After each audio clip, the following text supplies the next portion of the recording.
Hello guys, my name is Chetna Tanwar. आज हम राजनीतिक सिद्धांत का परिचय, पॉलिटिकल साइंस ऑफ थ्योरी के बारे में बात करेंगे। Introduction to political theory, BA first year, semester 1। Guys, आपसे बस एक रिक्वेस्ट है, प्लीज़ इस चैनल को सब्सक्राइब कर दीजिएगा, शेयर कर दीजिएगा, कमेंट कर दीजिएगा, क्योंकि गाइस ये मेरा सब्जेक्ट नहीं है। मैंने फर्स्ट ईयर तो कब की कंप्लीट कर चुकी हूँ। ये मैं किसी और से बुक्स लेकर आई हूँ और मैं आपको फिर ये इम्पोर्टेंट क्वेश्चंस बता रही हूँ। तो टॉप 10 क्वेश्चन बताऊँगी मैं आपको, इम्पोर्टेंट है ना। फर्स्ट क्वेश्चन ये है कि राजनीतिक विज्ञान विषय से आप क्या समझते हैं। तो राजनीतिक विज्ञान विषय के अध्ययन का मुख्य विषय क्या है? राज्य है। राजनीतिक शब्द की उत्पत्ति किससे हुई है? राज्य से हुई है।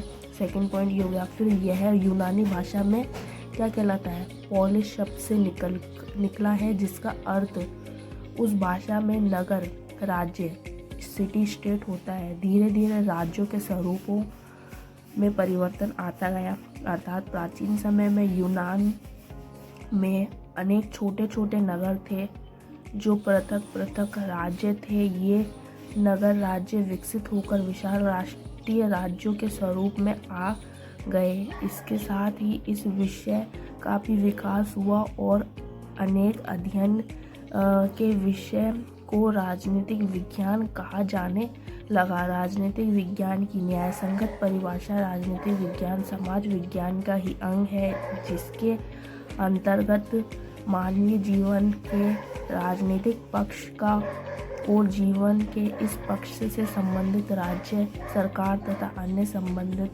संगठनों का अध्ययन किया जाता है। अंत राजनीतिक विज्ञान की धुरी बना हुआ है, वर्तमान में भी है और भविष्य में भी बना रहेगा। फर्स्ट पॉइंट कंप्लीट होता है। फर्स्ट क्वेश्चन कंप्लीट होता है। सेकंड क्वेश्चन ये है कि सिद्धांत, थ्योरी शब्द को परिभाषित कीजिए।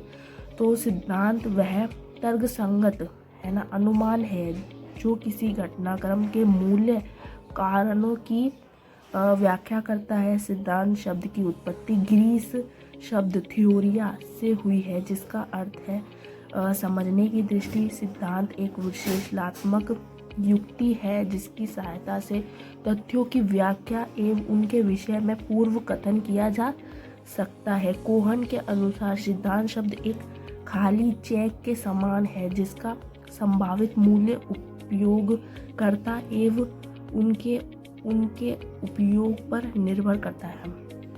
हर क्वेश्चन गाइज मैं समझाऊंगी नहीं, आप इसका स्क्रीनशॉट खींच सकते हैं, क्योंकि ये मैंने ना थर्ड क्वेश्चन अपने पहले वाले वीडियो में ना इसको बहुत अच्छे से समझा है कि राजनीतिक सिद्धांत क्या है। आप इसकी वीडियो है ना मेरी नेक्स्ट वीडियो में देख सकते हैं, मतलब पहले वाली वीडियो में आप इसको देख सकते हैं। अब हम फोर्थ क्वेश्चन की बात करेंगे, पर ये भी थर्ड क्वेश्चन चल रहा है ना। तो राजनीतिक सिद्धांत को परिभाषित कीजिए या करो। तो इजराक है ना, इजराक के अनुसार राजनीतिक सिद्धांत समीकरण का समुच्चय होता है, जिसमें हमारे प्रत्यक्ष परिचय तथा परिचयात्मक रूपों से परिभाषित अवधारणाएं होती है। इनके अतिरिक्त इसमें भी अनेक महत्वपूर्ण सैद्धांतिक अवधारणाएं पाई जाती है, जो यद्यपि परिवेशन में प्रत्यक्ष रूप से संबंधित नहीं होती, तथापि इन अवधारणाओं से जुड़ी होती है। फोर्थ क्वेश्चन गाइस बहुत डिफ़िकल्ट है, क्योंकि इसके जो शब्द है ना बहुत डिफ़िकल्ट है। मैंने तो इंग्लिश मीडियम से पढ़ाई करी है, तो मुझे है ना थोड़ा समझ में आया कि क्या है राजनीतिक सिद्धांत। बस मैंने आपको ये क्वेश्चन बता दिया है पढ़कर, मुझे ज़्यादा समझ में नहीं आया। फिफ्थ क्वेश्चन गाइस ये है कि राजनीतिक सिद्धांत की प्रकृति को दर्शाइए, स्पष्ट कीजिए। प्रकृति मतलब बिहेवियर को दर्शाइए कि राजनीतिक सिद्धांत का बिहेवियर क्या है, स्पष्ट कीजिए, है ना। तो राजनीतिक सिद्धांत की प्रकृति दो भागों में विभाजित किया गया है। एक भाग है कि परंपरागत दृष्टिकोण, और सेकंड पार्ट है आधुनिक दृष्टिकोण, है ना। तो राजनीतिक सिद्धांत परंपरागत दृष्टिकोण के अनुसार राजनीतिक सिद्धांत की प्रगति काल्पनिक एवं दार्शनिक है।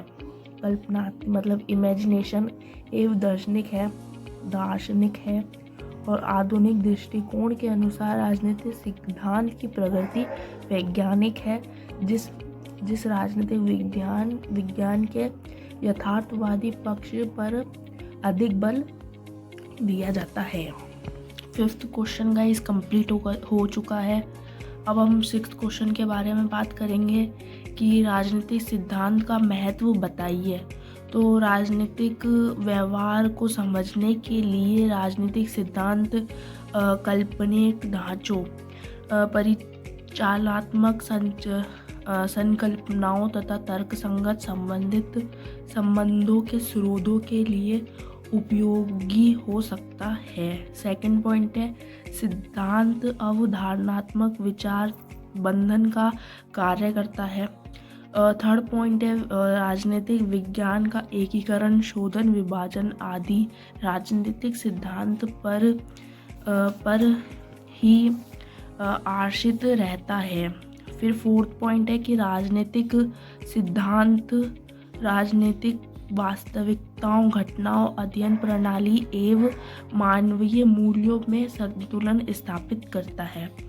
7th क्वेश्चन है गाइस कि राजनीतिक सिद्धांत की अध्ययन पद्धतियों का महत्व लिखिए। तो महत्व, राजनीतिक सिद्धांत की अध्ययन पद्धतियों में हमें वास्तविकता के विषय में जानकारी प्राप्त होती है और ये अपनी वैज्ञानिक वस्तु के द्वारा अनुशासन में एक रूपता, संबद्धता तथा संगीत के तत्वों का विकास करते हैं। 2nd पॉइंट है, इन अध्ययन पद्धतियों में तथ्य संग्रह एवं शोधन को प्रेरणा और दर्शना प्राप्त होती है तथा व्यवहार में अनुशासन बनाए रखने की सहायता मिलती है। नेक्स्ट क्वेश्चन है गाइस 7th, है ना। टॉप 10 क्वेश्चन की बात कर रही थी, अब टॉप 7 है ये क्वेश्चन और ये मोस्ट इम्पॉर्टेंट क्वेश्चन है।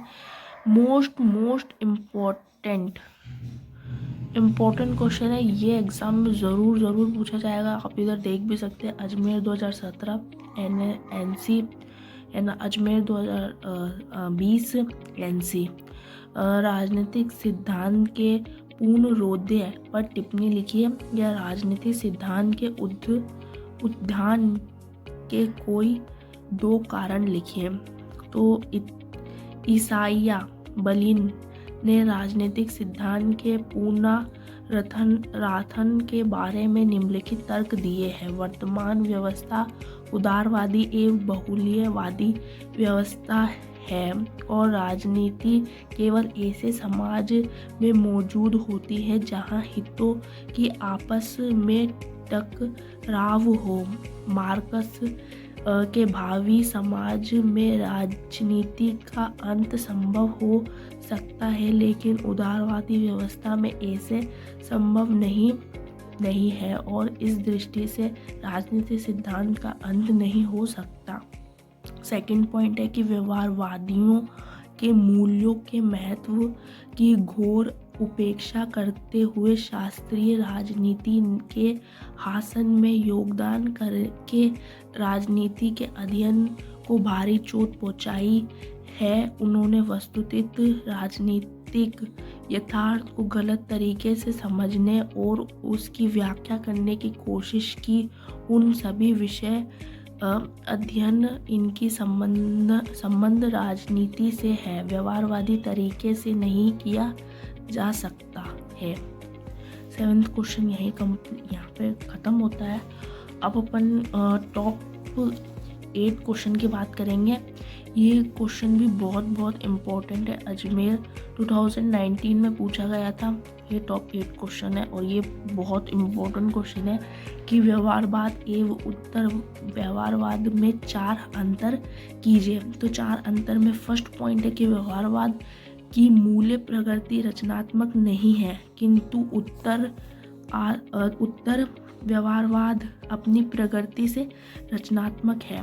2nd पॉइंट है कि व्यवहारवाद में राजनीति अध्ययन के केवल तथ्यों के महत्व को स्वीकारा है और मूल्यों की उपेक्षा की है, किंतु उत्तर व्यवहारवाद में राजनीतिक अध्ययन के मूल्य एवं तथ्य दोनों को महत्व को स्वीकारा है।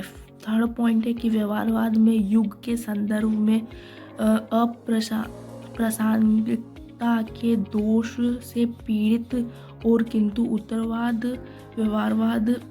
व्यवहारवाद में युग के संदर्भ में प्रासंगिकता के गुण से संपन्न है।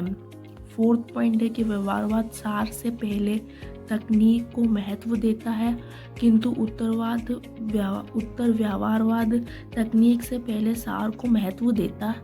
8th क्वेश्चन बहुत इम्पोर्टेंट लग रहा और बहुत इजी भी है कि व्यवहारवाद ये करता है और उत्तरवाद उसके विपरीत है, और अगर उत्तरवाद उसके विपरीत है तो व्यवहारवाद वैसे ही है। दोनों बस एक दूसरे से कंपेयर करना है कि उसमें क्या गलती है और इसमें क्या गलती है। अपन टॉप 8 क्वेश्चन है गाइस। उदार लोकतंत्र की मुख्य कमियां क्या है, और यह अजमेर 2020 में पूछा गया है। उदार लोकतंत्र की मुख्य कमियां, फर्स्ट पॉइंट है कि यह सिद्धांत राजनीतिक समानता पर बल देता है, जबकि राजनीतिक समानता जैसी कोई वस्तु नहीं होती है। यह सेकंड पॉइंट है कि यह सिद्धांत शासन का संचालन जनता द्वारा मानता है, जबकि जनता का राजनीति में को हिस्सा लेना लोकतंत्र को भीड़तंत्र में बदल देता है। थर्ड पॉइंट है यह सिद्धांत व्यक्ति को बुद्धिमान प्रणाली मानता है, जबकि व्यक्ति मूल्य बुद्धिमान प्रणाली नहीं है। वह भावना एवं मूल्य आवेगों से चलने वाली प्रणाली है। फोर्थ पॉइंट है यह सिद्धांत मूल्य तथा आदर्शों पर अधिक ध्यान देता है, राजनीतिक जीवन की वास्तविकताओं पर कम। टॉप 8 क्वेश्चन कंप्लीट हो गया। टॉप 9 क्वेश्चन है कि लोक निर्णय से आश्चर्य क्या है।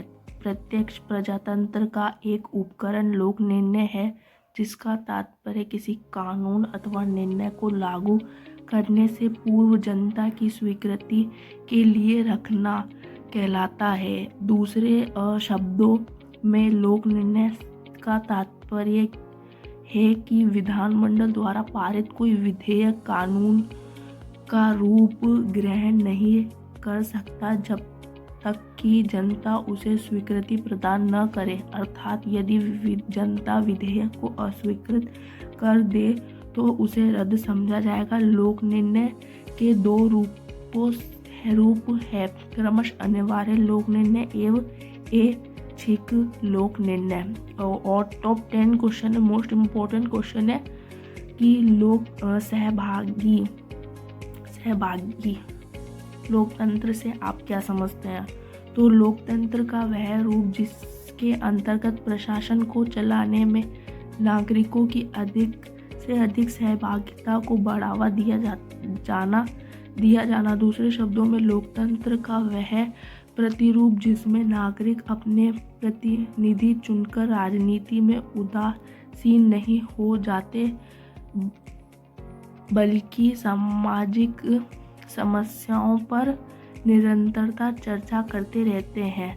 विधेयक मंत्रियों और उच्च अधिकारियों के साथ निरंतरता संपर्क में रहते हैं, उन्हें अपने विचारों और भावनाओं से अवगत कराते रहते हैं।